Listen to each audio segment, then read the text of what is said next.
MAGNAPAULIA, the new Mega Hadrosaur from the mod Additional Creatures Wild ARK for ASE and ASA. Where can you find them? How you tame them? These and other questions will be covered in today's video. Well, hello everyone, my name is ARK and welcome back to another modded creature guide. If you enjoy this video at any point, consider to like, subscribe and let's jump into it. In the ASA version, these giants spawn within redwoods, grasslands and the green desert on Scorched Earth. The ASE ones spawn within the first two mentioned biomes, as well as Genesis 2 Forest, Gen 2 Grasslands and even the volcano on Gen 1, where you can find their X variant. Now, taming one of these behemoths is rather complex and unique. First of all, you need to make the A Worthy Challenge item, which is crafted from 3 generic artifacts. It can be crafted once you've reached level 95. Then you must feed the item to a herbivore or omnivore mount of your choice. If you are unfamiliar with Chad's mods, which have a good amount of strong herbivores, simply use a good Theory or Dire Bear or whatever tickles your fancy.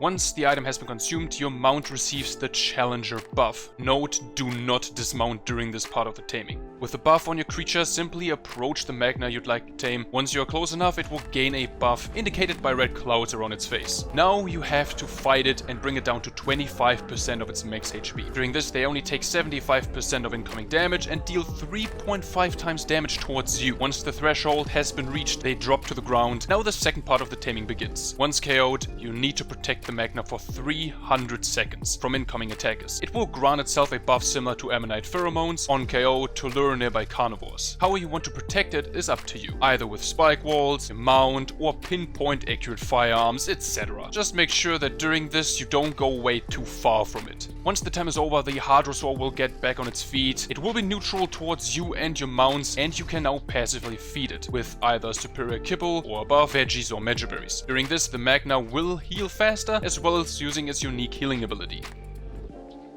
Left click is a basic bite, which can harvest good amounts of berries.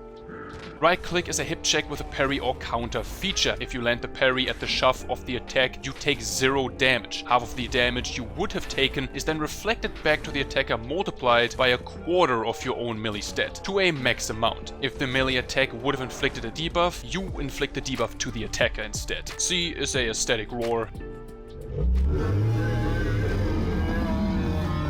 Hold spacebar to enter the jabbing stance. Your Magna will constantly jab your targets, however you can only walk and not run during this. Your Magna also fills up a meter during the jabbing.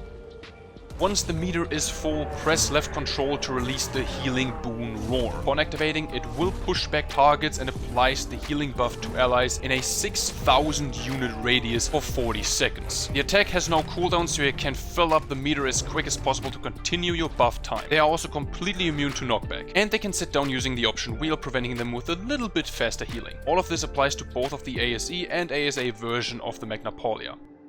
And with this, we've reached the end of this guide. I hope you enjoyed it, and if you did, consider to like, subscribe, share around, have an amazing day, and I'll see you guys in my next video. Goodbye.